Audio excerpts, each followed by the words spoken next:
বাবুরে, পুজো তো শেষ হয়ে গেল, বাড়িতে বসে থেকে আর কি করবি? এখন কাজে যা। যতটুকু টাকা নিয়ে এসেছিলি সবটাই তো শেষ হয়ে গেছে। যাবো মা, কয়টা দিনই তো হলো বাড়িতে এসেছি, আর 2টা দিন থাকতে দাও, ঠিক চলে যাও। বাবুরে, তুই তো জানিস তোর বাবা পৃথিবীতে আর বেঁচে নেই। এখন যে ঘুরে চালটুক কিনবো সেই পয়সাটা আমার কাছে নেই। যত জলদি কাজে যাবি ততই আমাদের মঙ্গল। যা রে বাবু, যা যা কাজে যা। কেন, পুজোর আগে আমার কাছে যা টাকা ছিল সবই তো তোমাকে দিয়ে দিয়েছি, এগুলো কি সব শেষ? হ্যাঁ, সব টাকাই শেষ হয়ে গেল।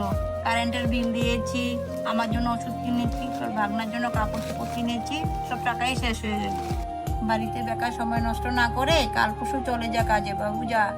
এবার পুজোতে বাড়িতে 1 মাসের ছুটি নিয়ে এসেছিলাম, কিন্তু 2-3 দিন না যেতেই মার থেকে এরকম কথা শুনতে হচ্ছে। আসলে কি করব, আমাদের পুরুষের জীবনটাই এরকম।